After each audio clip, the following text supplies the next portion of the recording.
Le climat équatorial du sud-ouest du Cameroun, chaud et humide, s'accompagne de fortes précipitations entre février et novembre. Encore très récemment, ces pluies paralysaient le système routier le long de l'axe Bamenda-Enugu. Voilà ce que devaient affronter les véhicules, laissant peu d'espoir à un développement de la région. Pour les conducteurs comme Adam, cela voulait dire rester bloqué des jours entiers et payer des villageois pour sortir la voiture de la boue. Quand il pleut ici, c'est toute une grande catastrophe. Rien que le petit goutte de pluie qu'il y a eu là tout à l'heure, nous sommes bloqués. Et c'est même mieux maintenant par rapport à avant. Avant, c'était grave.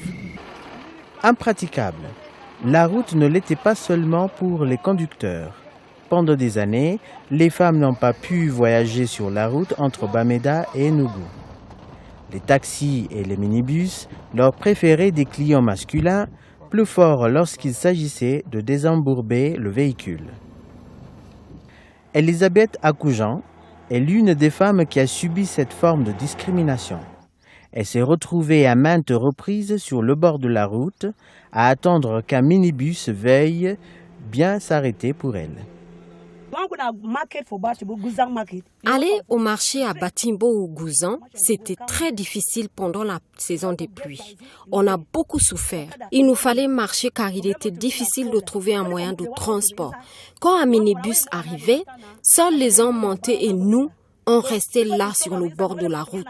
Les chauffeurs n'aimaient prendre des femmes car elles ne pouvaient pas les aider à sortir le bus de la boue. La grande majorité des passagers étaient des hommes. Dans un minibus, vous pouviez avoir 3, tout au plus, ou encore habillés en hommes, afin de pouvoir aider à pousser en cas de besoin. La grande autoroute entre Bamenda et Enugu forme une section importante de l'autoroute transafricaine qui relie les villes du nord du continent à l'Afrique de l'Ouest, via Lagos et à Yaoundé, et vers l'Afrique centrale jusqu'à Mombasa au Kenya, renforçant ainsi l'intégration régionale et donnant plus de débouchés à des pays enclavés. À présent, cette autoroute est enfin là.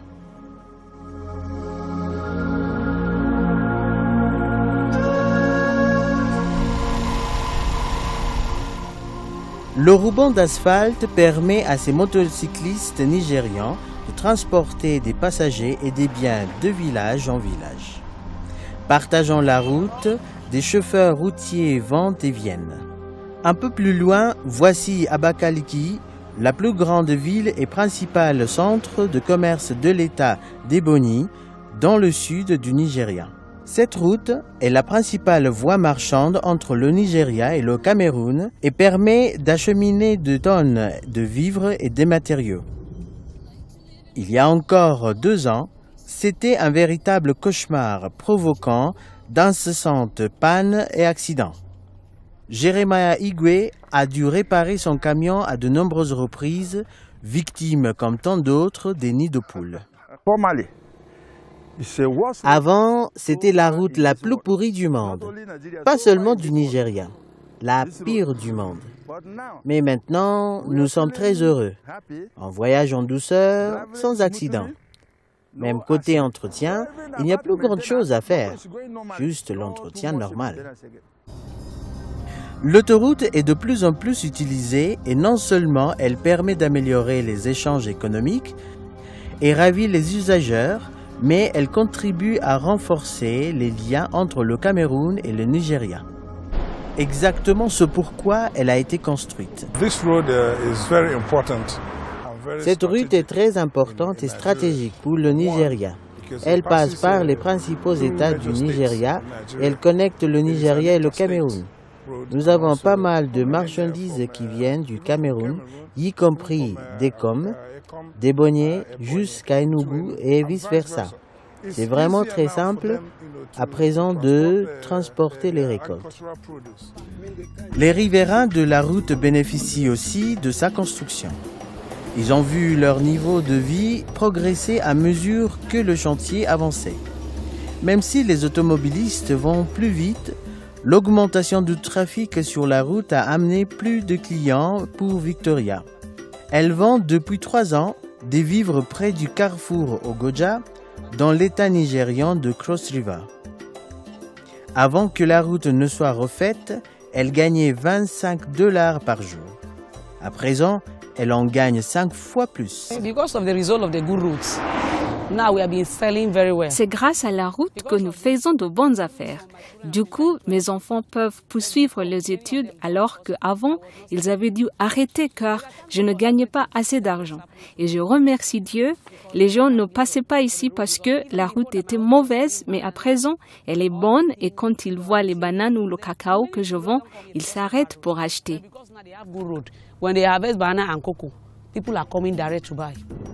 Même constat de l'autre côté de la frontière, au Cameroun. Grace et ses 3 enfants vivent près de la route dans le village de Bakwa.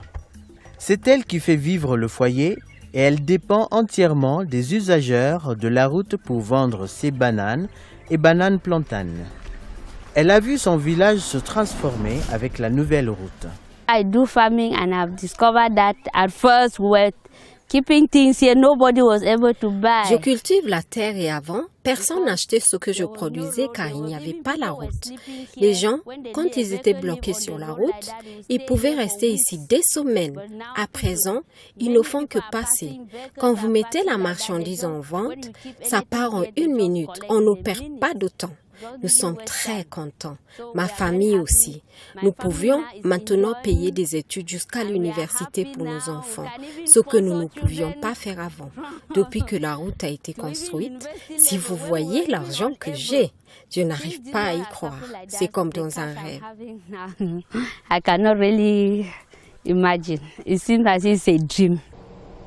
Si les villageois vivant le long de la route ont pu croire que cet axe routier se construirait sans autre forme de bénéfice pour eux, ils se sont trompés. La construction de la route s'est accompagnée d'infrastructures comme de nouveaux étals pour le marché, des unités de transformation du riz, des points d'eau. Une école a même été reconstruite. Les enfants de cette école primaire du Cameroun faisaient leurs études dans un bâtiment en terre, assis sur des bancs inconfortables. Et bien souvent, l'école était annulée à cause des pluies diluviennes. Mais depuis que les nouvelles classes ont été construites, le nombre d'inscrits a doublé. Le problème dans l'ancienne école, c'est qu'il n'y avait pas assez de classes. À présent, les enfants ont beaucoup plus d'espace et dans l'école, ils ont une aire de jeu. Ils peuvent s'amuser en toute liberté, ce qui n'était pas le cas avant. Les enfants eux-mêmes ont appris à aimer l'école et ses nouvelles classes. Brenda, 9 ans, n'aimait pas étudier lorsqu'elle devait se serrer avec d'autres à son pupitre. À présent, elle rêve de devenir enseignante. Nous étions tellement serrés à 5 par bureau. Nous n'aimions pas l'ancien bâtiment et nous remercions ceux qui ont construit celui-ci. À présent, nous avons un bâtiment qui est bien. La pluie ne nous tombe plus dessus et nous pouvons bien apprendre. Le changement le plus notable s'est sans doute produit à Manfé. Pendant plus de 60 ans, les habitants de ce village ont attendu une route bitumée au fil des promesses non tenues des hommes politiques. À présent, la route est quasiment terminée. Depuis tout ce temps, nous avons vécu dans la poussière à la saison sèche et dans la boue à la saison des pluies. À présent que nous pouvons voir le tarmac de cette autoroute transafricaine, nous sommes très heureux. Vous pouvez vivre ici et vous rendre facilement dans la ville de Libé. Nous sommes vraiment très contents de voir cet axe traverser nos villages et je suis sûr que ça va contribuer au développement économique, notamment faciliter les liaisons entre le Nigeria et le Cameroun. La localité de Bamenda est la dernière de la route au Cameroun, à 443 km d'Enugu au Nigeria, où la route commence. La ville se développe rapidement et consomme de nombreuses vivres et marchandises en provenance du Nigeria. Les produits frais sont désormais monnaie courante ici, depuis qu'ils peuvent être encheminés ici à moindre coût et rapidement. De quoi développer les revenus de part et d'autre de la frontière. Comme vous pouvez voir, je vends des papayes, des pastèques, des oranges et des ananas. Je les achète au marché de gros, ils viennent du Nigeria, ils passent par les coques avant d'arriver ici. Quand la route était mauvaise, il n'y avait que très peu de fruits et ils étaient très chers. À présent, il y en a beaucoup et avec l'argent, nous pouvons nous occuper de nos familles. Nous vendons et nous pouvons régler les problèmes les uns après les autres. Envoyer les enfants à l'école, acheter des vêtements, de la nourriture. Sans aucun doute, l'axe Enugu-Bamenda représente un succès pour la stratégie de cofinancement de la Banque africaine de développement. Des études montrent que les sections financées par la BAD au Nigeria offrent des performances de 100% et de 60% pour le Cameroun, tandis que les sections financées par la Banque mondiale, la CEDEAO ou encore l'Agence japonaise de coopération internationale ont enregistré des retards, même si elles seront bientôt terminées. Récemment, le directeur régional de la BAD, M. Litse, a fait le trajet entre Enugu et Bamenda avec des représentants de la Banque mondiale, de la coopération japonaise et encore des deux gouvernements. Alors je viens de parcourir le trajet qui relie en fait Enugu au Nigeria et Bamenda au Cameroun.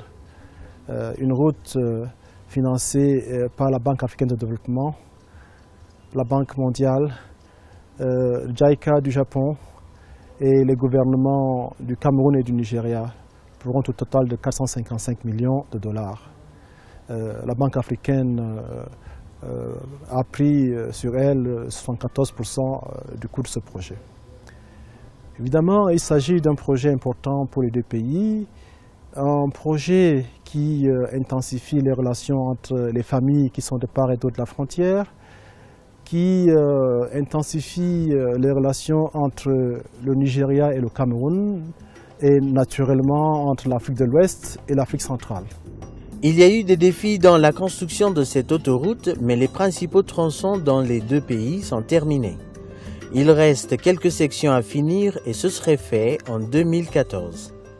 La BAD continue de soutenir le plan d'infrastructure du NEPAD qui vise à réduire la pauvreté sur le continent et mettre à terme à la marginalisation de l'Afrique dans l'économie mondiale.